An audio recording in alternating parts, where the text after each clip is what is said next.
Selection होना है।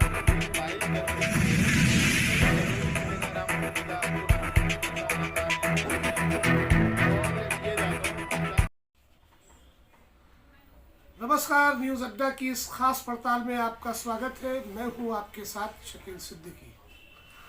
दर्शकों, आपको बता दें कि उत्तर प्रदेश की राजधानी लखनऊ में अवैध रूप से संचालित किए जा रहे ट्रॉमा सेंटर और प्राइवेट हॉस्पिटल्स का एक बड़ा सिंडिकेट काम कर रहा है। यही नहीं, इस सिंडिकेट के पीछे बड़े रसूखदार डॉक्टर्स भी देखे जा सकते हैं, जिसमें पहला नाम आता है आइकॉन हॉस्पिटल के मालिक डॉक्टर डीके वत्सल। डीके वत्सल और इनके साथ अन्य जाने माने हॉस्पिटल्स के जो डॉक्टर्स हैं, उनका भी सिंडिकेट इसके पीछे काम कर रहा है।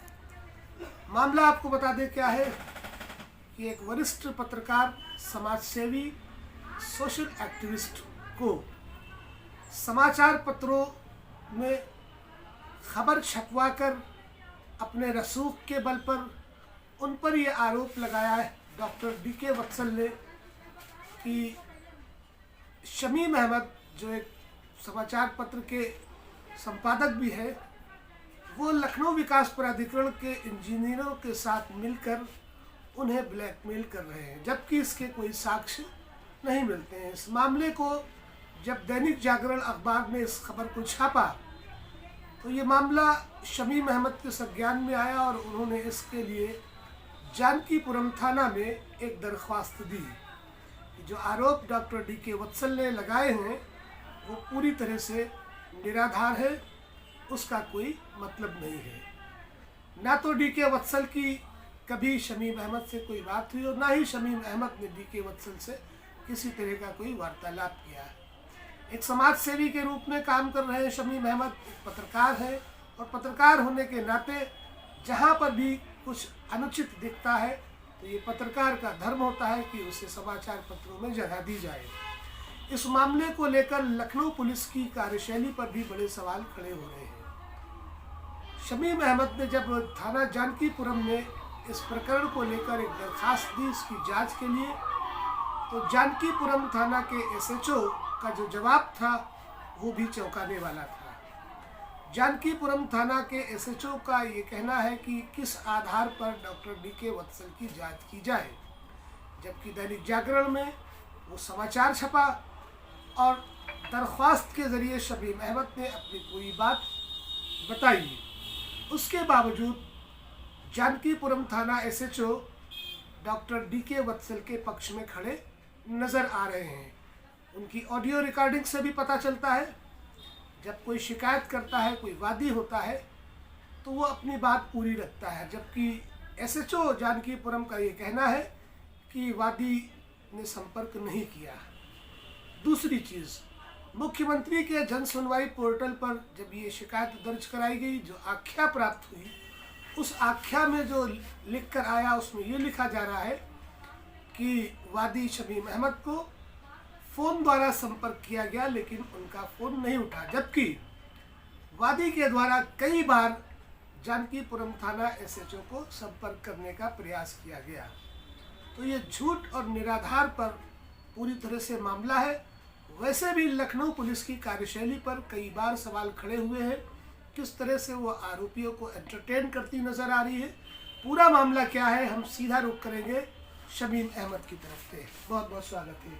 तो डॉक्टर डीके वत्सल ने दैनिक जागरण अखबार में एक खबर छापी। उस खबर से ये पता चला कि लखनऊ विकास प्राधिकरण के उपाध्यक्ष निर्मली त्रिपाठी से वो और उनके तमाम डॉक्टर साथी मिले। उन्होंने आरोप लगाया कि आपके द्वारा उन्हें ब्लैकमेल किया जा रहा है। क्या है पूरा मामला?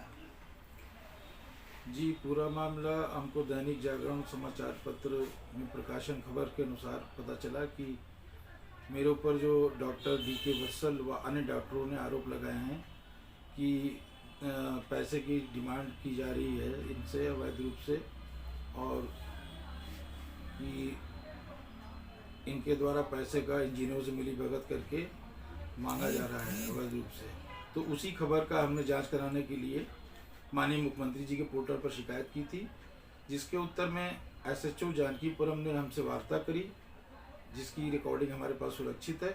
जब ये जवाब आज हमको मिला तो बिल्कुल ही मैं जवाब से असंतुष्ट हूँ, क्योंकि उन्होंने बिल्कुल ही डॉक्टर DK वत्सल से मिली भगत करके ये जवाब लगा दिया। डॉक्टर DK वत्सल उत्तर प्रदेश के जाने माने डॉक्टर हैं और ऊंची पहुंच रखने वाले हैं, रसूखदार डॉक्टर हैं। मुझे इस बात का डर है कि कहीं मुझे झूठे या मेरे परिवार को झूठे मुकदमे में फर्जी रूप से ना फंसा दिया जाए, क्योंकि आरोप प्रत्यारोप जब DK वत्सल या और अन्य डॉक्टर लगा सकते हैं तो फर्जी मुकदमे में कभी भी मुझे या मेरे परिवार को जेल भी भेज सकते हैं। तो जब SHO ने इस तरह की बात की और मुख्यमंत्री के जन सुनवाई पोर्टल पर शिकायत भी दर्ज कराई गई, उसके बाद क्या कदम उठाया? क्या उच्च अधिकारियों तक ये बात पहुंचाई है?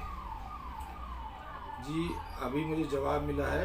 अब मैं उच्च अधिकारियों को और माननीय मुख्यमंत्री जी को शिकायत भेजूंगा इसकी, और इसकी निष्पक्ष जांच माननीय मुख्यमंत्री जी से निवेदन करूंगा आपके माध्यम से कि इस प्रकरण की निष्पक्ष जांच CBCID व SIT से कराने की कृपा करें। तो जिस तरह से हमने जो समाचार पत्र की वो प्रति थी जिसपे वो खबर छपी थी, उसे हमने पढ़ा, जिस तरह से DK वत्सल का आरोप है कि लखनऊ विकास प्राधिकरण के इंजीनियरों से मिलकर आपके द्वारा उन्हें ब्लैकमेल किया जाए, तो क्या कभी DK वत्सल से किसी संबंध में संज्ञान लेना चाहिए? क्योंकि उत्तर प्रदेश की योगी सरकार जीरो टॉलरेंस नीति की बात करती है, और जीरो टॉलरेंस नीति की धज्जियां लखनऊ पुलिस कितनी बार उड़ा चुकी है, इसकी तस्वीरें कई बार न्यूज़ अड्डा पर भी हमने आप तक पहुंचाई है। सवाल ये खड़ा होता है कि कोई गलत है या सही है, इसका फैसला न्यायालय करता है। पुलिस के पास कानून है और कानून का इस्तेमाल किया जाता है। बिना बयान दर्ज किए जो विपक्षी दल पार्टी है, विपक्ष के लोग हैं, उनका जब तक बयान नहीं लिया जाएगा तब तक मामले की पुष्टि नहीं हो जाती। महज इस तरह से पुष्टि करने की बात की गई कि समाचार पत्रों में दैनिक जागरण ने जो खबर छापी है उसके आधार पर शमीम अहमद को आरोपी बनाया जाए, ये किसी भी कानून की किताब में नहीं लिखा है। मुख्यमंत्री योगी आदित्यनाथ जी एक बहुत ही गंभीर मुख्यमंत्री रहे हैं और उनके शासनकाल में किसी भी के साथ भी अन्याय नहीं हुआ है। और अगर इस तरह से जानकीपुरम थाना पुलिस के है, उससे साफ जाहिर होता है कि कहीं ना कहीं पर DK वत्सल के द्वारा जानकीपुरम SHO को एंटरटेन किया जा रहा है। यही वजह रही है कि गोलमोल जवाब जो दिया जा रहा है SHO के द्वारा, जब किसी पर कोई आरोप लगाता है तो उसका भी एक संवैधानिक अधिकार है कि वो जाकर उन आरोपी की पुष्टि के लिए उसकी जांच कराए, उसके लिए थाने चौकियां बनाई गई हैं। ये अब से नहीं है, ब्रिटिश काल से चल रहा है।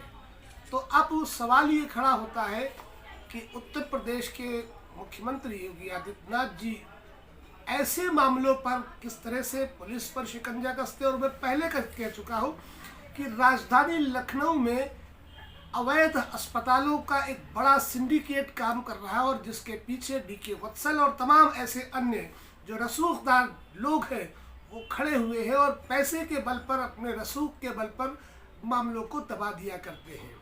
कोई भी हॉस्पिटल या कोई भी ट्रॉमा सेंटर इस तरह से अगर अवैध चल रहा है तो उसकी जांच होती है, जांच का विषय है। जांच में अगर वो दोषी है तो उस पर कार्रवाई होती है, और अगर कोई पत्रकार इस पर सवाल खड़ा करता है तो ये उसका संवैधानिक अधिकार है। फिलहाल देखने वाली बात ये होगी कि इस खबर के चलने के बाद जानकीपुरम थाना पुलिस के द्वारा क्या सच में ईमानदारी का परिचय दिया जाएगा, DK वत्सल के बयान दर्ज होंगे और जांच की जाएगी।